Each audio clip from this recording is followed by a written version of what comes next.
پیارے بچوں، کل ہم نے عرش صوبائی کے حالات زندگی پڑھے تھے۔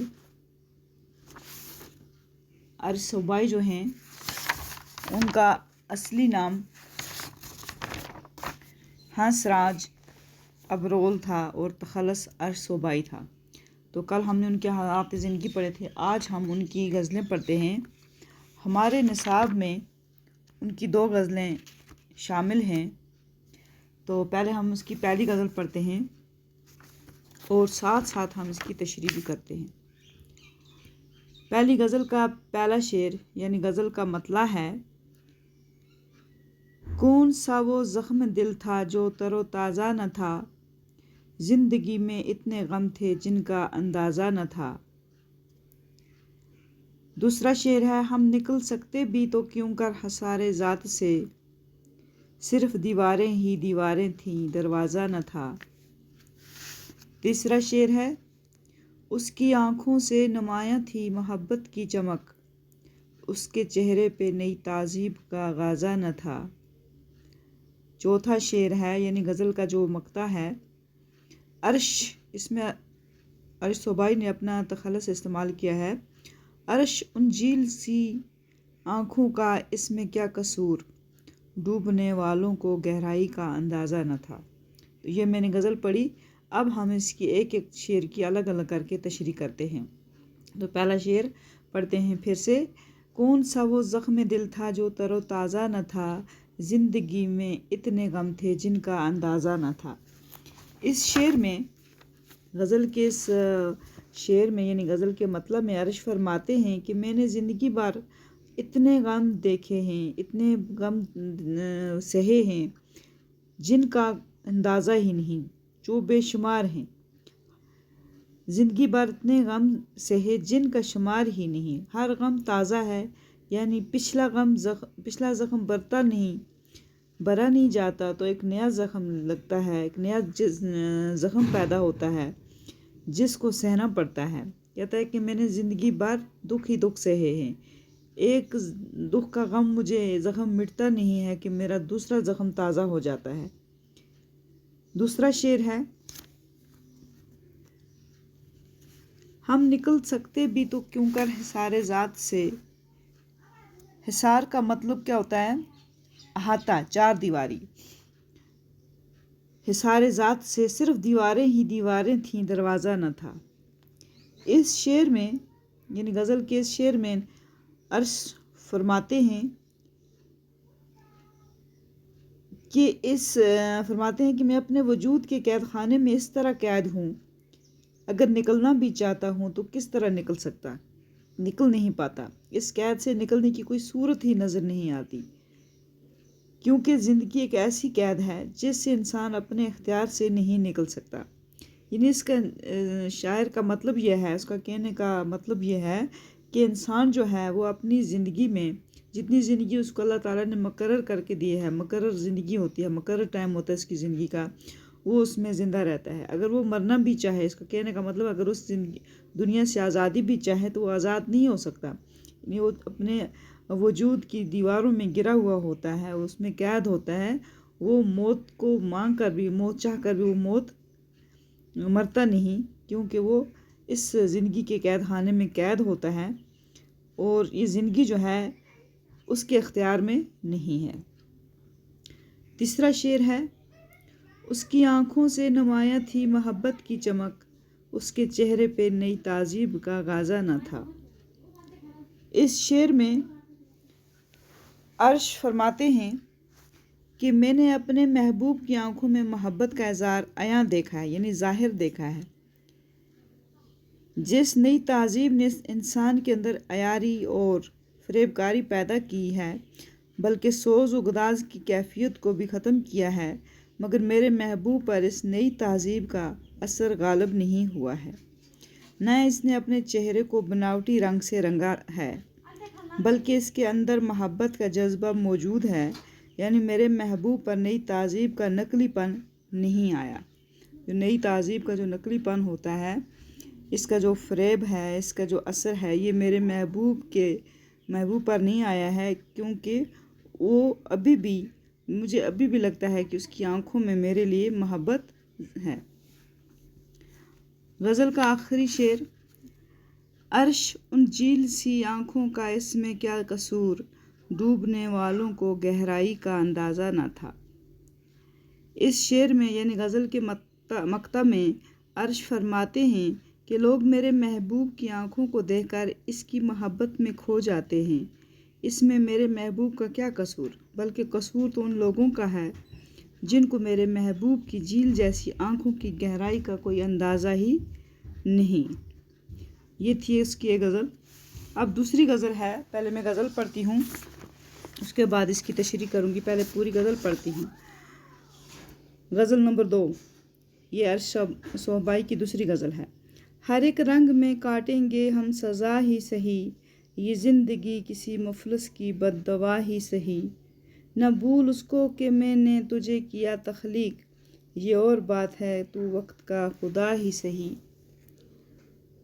تیسرا شعر ہے: یہی بہت ہے کہ مجھ پر تیری توجہ ہے، تیری نگاہ کا انداز دوسرا ہی سہی۔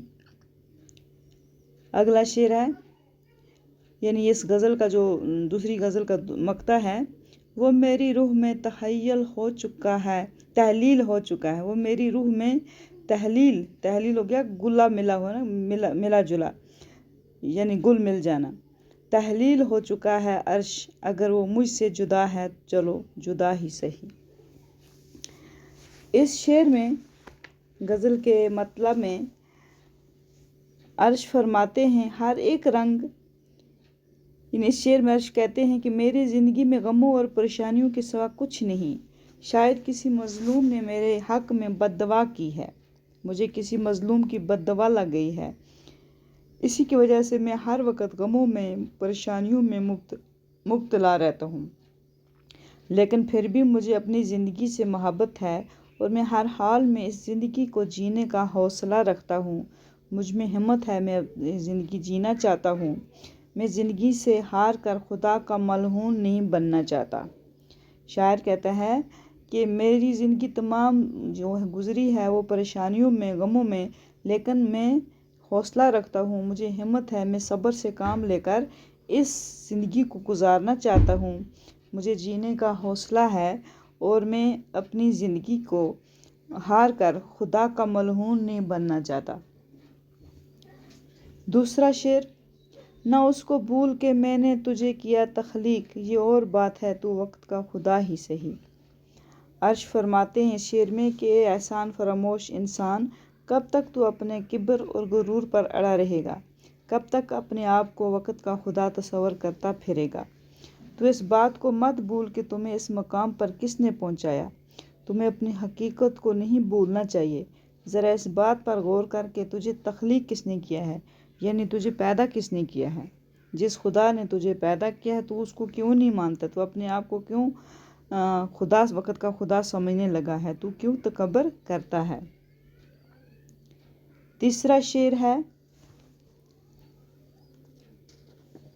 یہی بہت ہے کہ مجھ پر تیری توجہ ہے، تیری نگاہ کا انداز دوسرا ہی سہی۔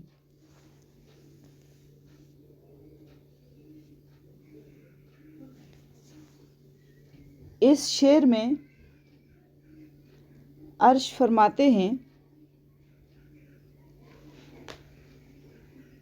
اپنے محبوب سے مخاطب ہو کر کہتے ہیں کہ اے محبوب، اگرچہ تم میری طرف بے رخی سے ہی دیکھتے ہو، میرے لیے یہ بھی غنیمت ہے، یہ بھی بہت ہے، کسی نہ کسی طرح تمہاری نظر مجھ پر پڑتی ہے، مجھے اور کیا چاہیے، یعنی تم میری طرف کس غصے سے دیکھتے ہو یا خوشی سے دیکھتے ہو، تو تمہاری نظر جو مجھ پر پڑتی ہے مجھے یہی غنیمت لگتی ہے، مجھے اور کیا چاہیے۔ وہ میری روح میں تحلیل ہو چکا ہے عرش، اگر وہ مجھ سے جدا ہے چلو جدا ہی سہی۔ غزل کے آخری شعر میں یعنی غزل کے مقطع میں عرش فرماتے ہیں کہ میرا محبوب اگرچہ ظاہری طور پر مجھ سے جدا ہے، لیکن حقیقت میں وہ میری روح میں بسا ہوا ہے۔ میرا محبوب اگرچہ ظاہری طور پر مجھ سے جدا ہے، مجھ سے دور ہے، لیکن حقیقی طور پر وہ میری روح میں بسا ہوا ہے، اس لیے یہ بات میرے لیے کوئی معنی نہیں رکھتی کہ وہ میرے نزدیک ہے یا دور۔ میں اس بات پر زیادہ غور نہیں کرتا کہ میرا محبوب میرے پاس ہے یا مجھ سے دور ہے، وہ تو میرے رگ رگ میں بسا ہوا ہے، میری روح میں بسا ہوا ہے، میری روح میں تحلیل ہو چکا ہے۔ اب مجھ سے دور ہو یا میرے نزدیک، مجھے اس کی کوئی فکر نہیں۔ تو یہ تھے اس کی 2 غزلیں اور ان کے اشعار۔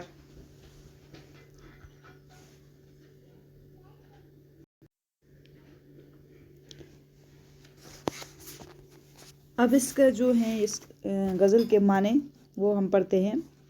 حصار کسے کہتے ہیں؟ حصار کا مطلب ہوتا ہے 4 دیواری، گہرا، احاطہ۔ نمایاں ہوتا ہے ظاہر، عیاں یا آشکارا۔ تہذیب، تہذیب کا مطلب ہوتا ہے آراستگی، صفائی، اصلاح، شائستگی، خوش اخلاقی، آداب و اطوار۔ غازہ ہوتا ہے سرخی، ایک قسم کا پاؤڈر۔ مفلس ہوتا ہے غریب۔ بے خطا ہو گیا بے قصور۔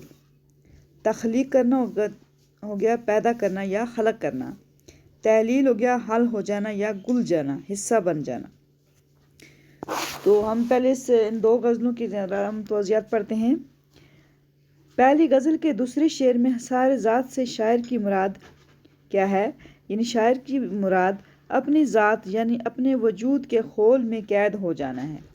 انسان اکثر جب اپنے ارد گرد پھیلے ماحول کو پسند نہ کرنے کے باوجود بدل نہیں سکتا،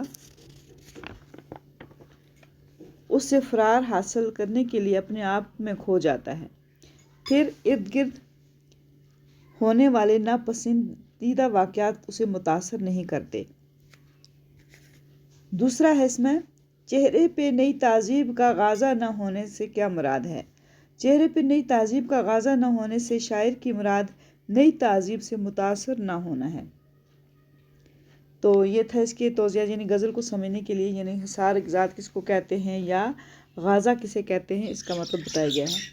تو آگے اس کے سوال ہیں۔ عرش صوبائی کے حیات اور شاعری پر نوٹ لکھیے۔ یہ بیٹا کل ہم لکھ چکے ہیں، آج ہم اس کی تشریح کرنے تھے۔ کل ہم نے اس کے عرش صوبائی کے حالات زندگی پڑھے ہیں۔ یہ اس کا پہلا سوال جو ہے یہ اس کی حیات یعنی حالات زندگی ہے۔ دوسرا ہے شاعر نے حصار ذات سے نکل نہ سکنے کی کیا وجہ بتائی ہے؟ اس کا جواب ہے شاعر کے کہنے کے مطابق انسان خود اپنے آس پاس ایسے حالات کی 4 دیواری کھڑا کرتا ہے، خود کو ایسے طریقے سے قید کرتا ہے کہ اس ماحول سے نکلنے کے لیے کوئی راستہ کھلا نہیں پاتا، لہٰذا حصار ذات سے نہیں نکل پاتا۔ وہ اپنی ذات میں کھو جاتا ہے، اپنے وجود میں گم ہو جاتا ہے، اور جو ماحول اس نے خود پسند کیا ہوتا ہے وہ اسے خود بھی پسند نہیں کرتا، لیکن اس لیے وہ اس ماحول میں گٹ گٹ کر مرتا ہے، لیکن اپنے آپ کو آزاد نہیں کر سکتا۔ تیسرا سوال ہے دوسری غزل کے مقطع کی تشریح کیجیے۔ دوسری غزل کا جو مقطع ہے اس کی ہم تشریح کرتے ہیں۔ دوسری غزل کا مقطع یہ ہے، وہ میری روح میں تحلیل ہو چکا ہے عرش، اگر وہ مجھ سے جدا ہے تو جدا ہی سہی۔ اس کی تشریح یہ ہے، غزل کے مقطع میں عرش فرماتے ہیں کہ میرا محبوب اگرچہ ظاہری طور پر مجھ سے جدا ہے، مجھ سے الگ ہے، لیکن حقیقی طور پر وہ مجھ میں میرے دل میں بسا ہوا ہے، وہ میری روح میں بسا ہوا ہے، اس لیے یہ بات میرے لیے کوئی معنی نہیں رکھتی کہ وہ مجھ سے نزدیک ہے یا مجھ سے دور، کیونکہ وہ میری روح میں تحلیل ہو چکا ہے، میری روح میں بسا ہوا ہے۔